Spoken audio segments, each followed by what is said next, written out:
Hello everyone. तो अभी जो है फ़िलहाल में सीजीएल का नोटिफिकेशन आ चुका है एंड जैसे कि आप लोगों का सीजीएल का नोटिफिकेशन तो आ ही चुका है, आरआरबी का भी आपका आ चुका है एंड उसका भी एग्ज़ाम आने वाला है।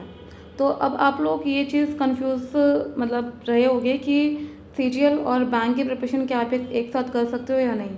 तो इसका आंसर है हाँ, कर सकते हो, बट कुछ चीज़ें हैं जो आपको ध्यान रखनी पड़ेंगी बिकॉज़ सिलेबस थोड़ा बहुत है, ठीक है, सेम है, उसमें भी क्वांट है, इसमें भी क्वांट है, बट कुछ इंपॉर्टेंट चीज़ें मैं आपको बताने वाली हूँ कहाँ पे आपको ज़्यादा ध्यान देने की ज़रूरत है दोनों ही एग्ज़ाम्स में। लाइक सीजीएल में आपको कहाँ पर ज़्यादा फोकस करने की ज़रूरत है और बैंक के एग्ज़ाम्स में कहाँ पर, ठीक है। जैसे कि आपका सीजीएल का भी नोटिफिकेशन जो आया है उसका ऑनलाइन एप्लीकेशन का जो टाइम मेंशन है वो आपका 24 जून से 24 जुलाई तक है, ठीक है। तो ये अब तक आप ऑनलाइन जो एप्लीकेशन है वो आप सबमिट कर सकते हो और जो आपकी एग्ज़ाम डेट है वो आपके सितंबर अक्टूबर में है। जो फेज़ 1 है आपका वो आपका सितंबर अक्टूबर में होगा, ठीक है। डेट अभी कंफर्म नहीं है एंड जो आपका टायर 2 है यानी फेज़ 2 आपका दिसंबर में होगा, ठीक है। तो उसके अकॉर्डिंग आपको प्रिपरेशन कैसे करनी है। अब जो लोग ऑलरेडी पहले से ही प्रिपेयर कर रहे हैं तो उनको तो पहले से ही कॉन्सेप्ट क्लियर होंगे बाकी चीज़ों के, ठीक है। उन्हें बस एक बार प्रैक्टिस करनी है, ठीक है, अपना जो भी बेसिक है उसको स्ट्रॉन्ग करना है थोड़ा। लेकिन जो लोग फ्रेशर हैं तो उनको थोड़ा सा ज़्यादा डेडिकेशन दिखाना पड़ेगा बिकॉज टाइम कम है, ज़्यादा टाइम नहीं है आपके पास, 3-4 मंथ हैं ओनली, 3-4 भी नहीं है, ओनली 3 मंथ, ठीक है। तो उसके लिए आपको बहुत ज़्यादा टाइम देना पड़ेगा और अच्छे से मेहनत करनी पड़ेगी। तो चलिए अपने मेन टॉपिक पे आते हैं कि आप बैंक और सीजीएल को जो एग्ज़ाम है आप साथ में प्रिपरेशन कैसे कर सकते हैं। ऑल्दो मैंने भी सीजीएल दिया है, बैंक के साथ मैंने दिया था एंड ईजिली मेरा प्रीलिम्स ईजिली निकला है, ऑल्दो मैंने मेंस पर इतना फोकस नहीं दिया बिकॉज मुझे नहीं निकालना था एग्ज़ाम, ठीक है, क्योंकि मेरा मेन फोकस बैंक का एग्ज़ाम था। तो जो लोग बहुत डेडिकेटली दोनों ही एग्ज़ाम के लिए प्रिपरेशन कर रहे हैं कि हाँ भाई कोई तो मिल जाए तो they can watch this video, ठीक है, until the end. Okay, then देखिए, पहले हम रीजनिंग को लेते हैं, क्वांट एंड इंग्लिश की फिर बात करते हैं। रीजनिंग में देखिए बैंक का जो रीजनिंग का लेवल है वो काफ़ी हाई है सीजीएल के रिगार्डिंग। जो सीजीएल की जो रीजनिंग होती है ना, काफ़ी, मैं तो बच्चों वाली रीजनिंग बोलूँगी बिकॉज बहुत इजी क्वेश्चंस आते हैं, ठीक है। उसमें आपको इमेजेस दिखाएंगे, ठीक है, कि कौन सी इमेज इससे बन रही है एंड आपकी कुछ मल्टीप्लिकेशन वाले ट्रिक्स आती हैं जो ट्रिक्स आपको आप बैंक के एग्जाम्स में, जैसे अगर आप बैंक के प्रिपरेशन में ज़्यादा कर रखी है, ठीक है, तो उसमें जो है हमारी रीजनिंग में कुछ क्वेश्चन आते हैं नंबर सीरीज़ वाले, तो उस टाइप के क्वेश्चन सीजीएल की रीजनिंग में आते हैं, ठीक है। जो हमारे क्वांट में आते हैं ना नंबर सीरीज, तो वो सीजीएल में आपको देखने को मिलेंगे, कुछ ट्रिकी क्वेश्चंस होते हैं। लेकिन अगर आप ओवरऑल दोनों को कंपेयर करो तो बैंक की रीजनिंग बहुत ज़्यादा हार्ड होती है एज़ कम्पेयर टू सीजीएल। तो अगर आपने बैंक की सिलेबस वाली रीजनिंग आपने कर ली तो आपका सीजीएल का आराम से हो जाएगा, ठीक है, नो डाउट। बिकॉज अगर आप हार्डेस्ट लेवल को अच्छे से कर रहे हो तो लोवेस्ट लेवल जो है इजीली हो जाएगा, ठीक है, उसमें कुछ प्रॉब्लम नहीं है। बाकी एक बार आपको देखना पड़ेगा कि स्टार्टिंग में एक बार देख लीजिए प्रीवियस ईयर क्वेश्चंस, पहले तो सीजीएल के जो रीजनिंग के क्वेश्चंस हैं वो किस टाइप के हैं, फिर दोनों को आप इजीली कंपेयर कर सकते हो क्योंकि मैंने देखा है बहुत इजी क्वेश्चंस आते हैं सीजीएल में जो रीजनिंग होता है, ठीक है। दूसरा आपका आता है क्वांट।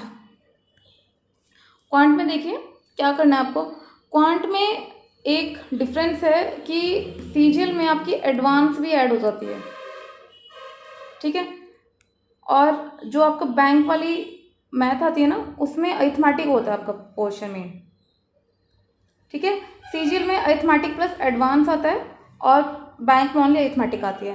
तो अगर आप लोग दोनों की प्रिपरेशन कर रहे हो तो आपको एडवांस अलग से करना पड़ेगा, और अगर लेवल की बात करो तो ऑलवेज हाई तो बैंक के जो क्वांट का लेवल है वो भी बहुत हाई होता है अगर सीजीएल से आप कंपेयर करो। बस इतना है, सीजीएल में आपका एडवांस आता है, ठीक है, लेवल आपका थोड़ा मॉडरेट रहेगा। दोनों को कंपेयर करके बता रही हूँ मैं, ये नहीं कह रही कि उसका ईजी आता है सीजीएल का, ईजी बिल्कुल नहीं कह रही मैं, बस दोनों को कंपेयर करके बता रही हूँ कि अगर बैंक के एग्जाम से कंपेयर कर रहे हैं देन बैंक से तो ईजी आता है, ठीक है, ऑल्दो ये भी मॉडरेट टू हार्ड होता है बट ईजी आता है बैंक के लेवल से। तो अगर आप बैंक की कर लिया आपने मैथमेटिक बहुत अच्छे से देन आपका सीजीएल हो जाएगा, लेकिन लेकिन साथ में एडवांस आपको करनी पड़ेगी, ठीक है। अब एडवांस के टॉपिक तो आपको पता ही होंगे आपके, जैसे ट्रिग्नोमेट्री हो गया, ठीक है, एंड हाइट एंड डिस्टेंस हो गया एंड आपका ये साइन कोस थीटा वाले क्वेश्चंस हो गए, ठीक है। ये सब तो मुझे पसंद नहीं है एडवांस बिल्कुल भी, तो इसलिए मैं सीजीएल की तरफ नहीं गई, ठीक है। तो बैंक अगर आप दोनों की प्रिपरेशन कर रहे हो तो एडवांस आपको साथ में करना पड़ेगा, ठीक है। और अगर बैंक का आपने लेवल कर लिया देन आपका अरिथमेटिक सीजीएल का भी आपका क्लियर हो जाएगा ईजिली, नो डाउट, ठीक है। उसके बाद आते हैं इंग्लिश में। सेम एग्ज़ाम लेवल पॉइंट जो बैंक का इंग्लिश का है काफ़ी टफ होता है, ठीक है। उसकी सॉरी सीजीएल की ज़्यादा टफ नहीं आती है इंग्लिश, ठीक है। क्योंकि आप एक बार उठा के देखोगे ना दोनों के क्वेश्चन पेपर प्रीवियस ईयर, आपको खुद पता लग जाएगा कि कितना डिफरेंस है लेवल में, ठीक है। बेशक 19-20 का हो बट है डिफरेंस, ठीक है। तो ओवरऑल बैंक का जो एग्ज़ाम लेवल है वो काफ़ी हाई है सीजीएल से, ठीक है। बस कुछ टॉपिक प्लस माइनस हैं, ठीक है। जो अगर आप कुछ इसके बैंक के कर लेते हो, कुछ सीजीएल के कर लेते हो, देन आपका दोनों का सिलेबस कवर हो जाएगा। लेकिन इतना नहीं कि बहुत आपको करना पड़ेगा, सिर्फ एक आपका क्वांट का मैं बोलूँगी कि क्वांट में आपको एडवांस करनी पड़ेगी सीजीएल के लिए।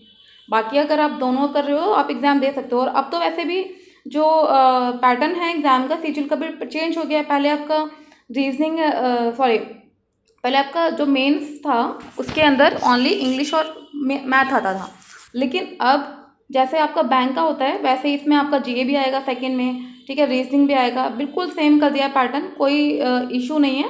बस आपको क्वांट में थोड़ा देखना पड़ेगा और लेवल आपको देखना पड़ेगा कि बैंक का जो एग्ज़ाम लेवल है वो हाई है एज़ कम्पेयर टू सीजीएल, ठीक है।